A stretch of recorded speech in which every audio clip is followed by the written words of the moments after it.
Hello guys, welcome छ तपाईहरुलाई मेरो नयाँ भिडियोमा। मैले चाहिँ भर्खर एउटा युट्युब च्यानल पनि क्रिएट गरेको छु। अनि मलाई त्यस्तो युट्युब च्यानलहरु नै चलाउन र युट्युबको बारेमा त्यति धेरै त थाहा छैन, तर पनि यहाँ कोरियामा जति पनि बसिरहँदाखेरि मैले जानेको, मैले घुमेको ठाउँहरुतिर चाहिँ यसो भिडियो बनाएर चाहिँ युट्युबमा चाहिँ स्टोरीको कैद गरिराखौँ न भनेर चाहिँ भिडियो बनाउन थालेको छु। लगभग 1-2 हप्ता जति भयो होला मैले भिडियोहरु बनाउन थालेको। अनि यो भिडियो चाहिँ पछि बनाएर राखिराख भने पछिल्लो समयसम्म चाहिँ एउटा मेमोरी रूपमा सेभ भइरहन्छ भन्ने हैसियतले बनाएको। मलाई त्यस्तो युट्युब सम्बन्धी कुनै पनि त्यस्तो राम्रोसँग ज्ञान पनि छैन। मैले बनाउने भिडियोहरु जुनसुकै होस् जेसुकै होस्, तर पनि रेन्डम तरिकाले बनाएको छु। मैले युट्युबमै काम गरेर पछि युट्युब नै सब कुरा हो भनेर मैले बनाएको होइन। भने त्यति हुँदै गर्दाखेरि तपाईहरुले मेरो नयाँ च्यानललाई लाइक, सब्स्क्राइब, शेयर गरिदिनु भन्ने मलाई लागिरहेछ। एकदम हावा चलिरहेछ। यो समुद्रको साइडमा क्रममा चाहिँ एकदम छ नि चिसो हावा चलिरहेछ। चिसो हावामा चाहिँ यहाँ राम्रोसँग साउन्डलाई चाहिँ साउन्ड त नआउला, हावाले डिस्टर्ब गरिरहेको होला। अनि यसै क्रममा चाहिँ आज हाम्रो बिदा थियो, 2 दिन बिदा छ, शनिबार आइतबार। अनि आज चाहिँ शनिबारको दिन हो। के गर्ने भन्दाखेरि चाहिँ अब दिनभरि कोठामै बस्दाखेरि पनि अब हामीलाई एकदम कति सुत्ने होइन, काम गरिराख्ने बानी परिसक्यो नि त। म पनि आएको 2 वर्ष लगभग पुग्ने लागिसक्यो। 2 वर्ष पुग्न लाग्दाखेरि चाहिँ अब कामहरू गर्ने बानी परिसकेपछि एक दिन सुत्दा पनि एकदम गाह्रो हुने के गर्नु कसो गर्नु हुने। अनि त्यही भएर चाहिँ म चाहिँ बाहिर निस्केको। बाहिर निस्किँदाखेरि चाहिँ साथीसँग चाहिँ कहाँ जाने भन्दाखेरि समुद्र साइडतिर घुम्न जाउँ न त भनेर चाहिँ यो समुद्रतिर घुम्न आइयो। र अहिले हामी समुद्र साइडतिर छौँ भने साथी चाहिँ माथि फोनमा कुरा गरिरहेको छ। अनि म के पनि भन्छु भने तपाईँहरू जति पनि पढिरहनु भएको छ, कोरियन भाषा पढ्दै हुन्छ भने निरन्तर पढ्नु होला, यति धेरै पढ्नु होला। पढेपछि अवश्य पास भइन्छ। पास भएपछि कोरियामा आएपछि यहाँको ठाउँहरू सबै कुरा रमाइलो छ। जीवनयापन गर्ने कुरामा चाहिँ हामीले कुन तरिकाले कसरी गर्ने भन्ने कुरामा धेरै अनि तलब सेवा सुविधाहरू पनि राम्रै तरिकाले दिएको हुन्छ कोरियामा चाहिँ। अब नर्मल्ली मान्छे कोरिया आउने बित्तिकै भनेको लगभग अहिले 21 लाख भन्छ, लगभग 2,10,000 जति बेसिक कमाउँछ। यताउता सबै गरेर अर्थात् मेनुमा आयो भने ओटी हुन्छ। ओटीले गर्दाखेरि निकै राम्रो पैसा कमाइन्छ। त्यस 5 वर्ष बस्यो भने 1 करोड मजाले कमाएर लान सकिन्छ। यो भनेको चाहिँ एउटा गरिबले पनि पैसा कमाएर चाहिँ केही न केही आर्थिक सम्पन्न हुन सक्ने खालको एउटा नीति छ इपिएस प्रणाली मार्फत आउने हामी है। अनि मलाई चाहिँ कोरियाको सबै कुराहरू मनपर्छ, मलाई चाहिँ ठिक लाग्छ। कोरियामा चाहिँ बस्ने, खाने, घुम्ने सबै एकदम राम्रो लाग्छ। यो घुम्नको लागि एकदम राम्रो ठाउँहरू छ। अनि आज हामी कता घुम्यौँ, के गऱ्यौँ भन्ने कुरा चाहिँ म आज यो भिडियोमा देखाउन चाहन्छु। लेट्स गो यो भिडियोतर्फ है त। अहिले चाहिँ हामी तपाईहरुलाई प्रत्यक्ष स्वागत गर्नको लागि साउथ कोरियाको समुद्र साइडमा आइसकेको छौँ। एकदम हावा चलिरहेको छ। यो चाहिँ समुद्र साइड हो र यहाँ विद्युतीय टावरहरू पनि तपाईहरुले देख्न सक्नुहुन्छ। अग्ला विद्युतीय टावरहरू छ। यहाँ चाहिँ समुद्रिक क्षेत्र हो। यो समुद्र माथिको पुलबाट चाहिँ गाडीहरू निकै टाढाको यात्रा गरिरहेको हुन्छ। घुम्न आउने क्रममा चाहिँ यो समुद्रको साइडतिरको अग्ला बिल्डिङहरू पनि छ। यसै बिल्डिङहरूमा हामी 2 जना घुम्न आएको छौँ। यतातिर चाहिँ आज घुम्ने क्रममा चाहिँ के देखिन्छ म त्यही को भिडियो बनाएर चाहिँ तपाईहरु समक्ष देखाउने नै छु। मेरो च्यानललाई लाइक, सब्स्क्राइब र शेयर गरिदिनु हुन्छ भन्ने ठुलो आशा राखेको छु।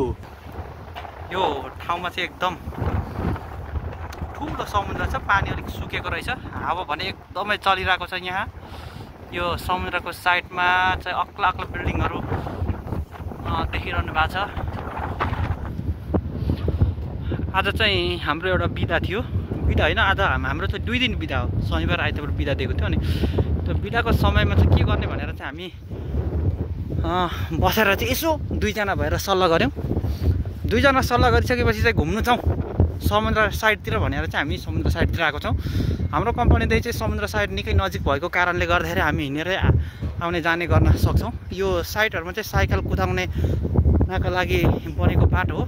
तर साइकल कुदाउनको लागि सक्ने स्थितिमा हामी छैनौँ, किनभने बिहानी पाखामा चाहिँ एकदमै हल्का हिउँ असिना र हावा चलेको थियो। अनि त्यसैले गर्दाखेरि आज एकदम चिसो छ भने अहिले यहाँ एकदमै चिसो खालको हावा निकै ठुलो चलिरहेको कारणले गर्दाखेरि यहाँ साइकलबाट आउने जाने गरियो भने हामी साइकलबाट आउने जाने गऱ्यौँ भने चाहिँ यहाँ रुगाको केयर पनि लाग्न सक्छ। त्यसैले हामी आज साइकलबाट नआएर चाहिँ बाक्ला खालको ज्याकेटहरू लाएर हामी यहाँ बाहिर आएको छौँ।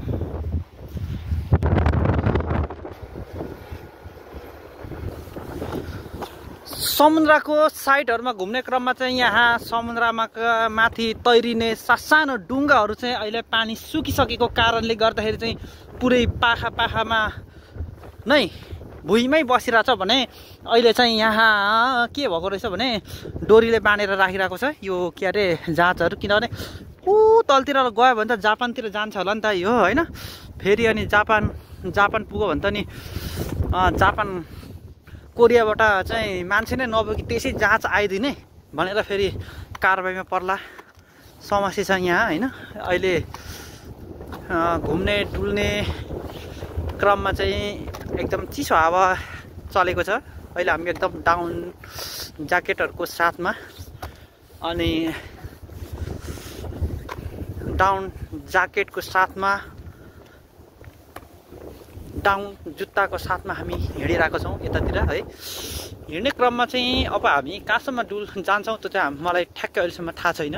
जस हामी यही वरिपरि घुम्छौँ होला, त्यति घुम्छौँ। त्यसपछि हामी हाम्रो आफ्नै कम्पनीतर्फ सोधिन्छौँ लाग्छौँ। अब आजको एउटा हाम्रो विकेन्ड त सिद्धिसकेको छ लगभग यहाँ घुमेरै भने यहाँ चाहिँ भोलि पनि काम चाहिँ यहाँ 2टा कुकुर सोल्टीहरूले चाहिँ झन्डै भुक्नु खोज्दैछ होइन। कुकुर सोल्टीहरूलाई चाहिँ घुमाउनु निस्केको रहेछ। दाइ चाहिँ निकै तल पुगिसकेको छ। अब म यसै क्रममा कुद्नुपर्ने हुन्छ एकैछिन है। यस्तो राम्रो पार्कहरू छ, जस विकसित ठाउँ भनेको विकसित ठाउँ नै हुन्छ। हाम्रो नेपाल यस्तो कहिले बन्ने मैले सोचेको पनि छुइनँ, ताकि अबको 50-60 वर्षमा यस्तो राम्रो बनोस् है भनेर। अनि अहिले अघि भिडियोमा देखाएको माथिल्लो भागहरू थियो, अहिले म यहाँ निकै तल आइसकेको छु। घुम्दा अहिले हामी चाहिँ यता नोरी खोङवानहरूतिर आइसक्यो जस्तो लागेको छ। एकजना दाइ हुनुहुन्थ्यो, दाइ कता जानुभयो। म यहाँ एकैछिन दाइलाई म खोज्छु। यहाँ ट्राफिक लाइट पनि बिग्रेको हुनसक्छ, बालिरहेको छैन। यो गाडीहरू गइसकेपछि म भने पारिपट्टि जाने छु। यो चाहिँ पार्क रहेछ सानो खालको, नोरी खोङवान अर्थात् केटाकेटीहरूले खेल्ने सानो एउटा चौर है। यो चौरमा आइएछ। अब यहाँ के कस्ता खेलकुदका सामग्रीहरू छन् म यहाँ हेर्छु, एकैछिन अवलोकन गर्छु। अनि यहाँ यो चाहिँ बच्चाहरूको लागि चाहिँ एकदम राम्रो हुन्छ। यो पार्कहरूमै चाहिँ निःशुल्क हो। यहाँ कुनै पनि यहाँ जान आउन र यहाँ नानीहरूलाई खेलकुद खेलाउनको लागि शुल्क लिँदैन।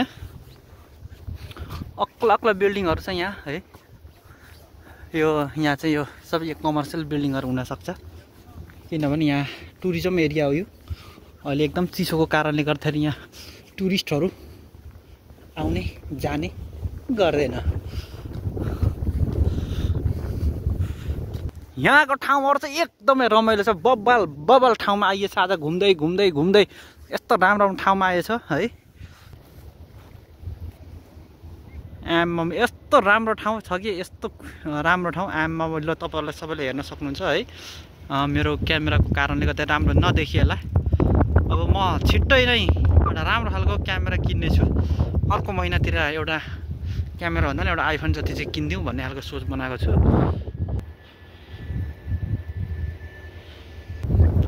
यहाँ चाहिँ यसरी हल्लिने ठाउँ छ।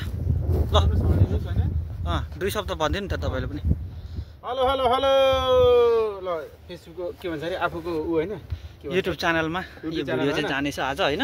राई युट्युब च्यानललाई लाइक एन्ड सब्सक्राइब गरिदिनु होला। भर्खर उदाको च्यानल हो होइन। तपाईँहरू पनि कोरियामा हुनुहुन्छ र जाडो मौसमको मजा लुटिसक्नु भएको छ भने अब गर्मी मौसमलाई लक्षित गर्दै यस्तो पार्कतिर जाने यताउता हिँडुल गर्ने ढाड बचाउने काम र स्वास्थ्य जोगाउने काम चाहिँ तपाईँहरूले चाहिँ एकदमै गर्नु होला भन्नु म आग्रह गरेँ। साथसाथै यसरी बाहिर आउने झोलुङ्गे पिन खेल्ने स्वास्थ्य रहने काम चाहिँ नगर्नु होला। हिँड्ने डुल्ने तन्दुरुस्त फुरुस्त हुने उफ्रिने बल खेल्ने भलिबल खेल्ने गर्नुभयो भने तपाईँहरूको आगामी दिनमा यो कोरिया बसाइ चाहिँ राम्रो होला भन्ने चाहिँ सुखात होला र पछि नेपालमा गएर पनि एकदम आरामदायी राम्रो हुनेछ भन्ने चाहिँ यही चट्टै टुङ्गाउन चाहन्छु। धन्यवाद। धन्यवाद। यताको ठाउँहरू चाहिँ यस्तै छ, रमाइलो छ। तपाईँहरू जति पनि कोरियन भाषा पढेर नेपालमा रहनुहुने सम्पूर्ण साथीहरूलाई चाहिँ म के आग्रह गर्न चाहन्छु भने एकदम धेरै मेहनत गर्नुहोस्। मेहनत गरिसकेपछि पढ्नुहोस्। पढिसकेपछि 1 दिन नहोला 2 दिन नहोला तर अवश्य पनि पास भने भइन्छ। पास भइसकेपछि विभिन्न चरणहरू पार गरिसकेपछि हामी आउँछौँ कोरिया। आएपछि यस्तै रमाइलो छ।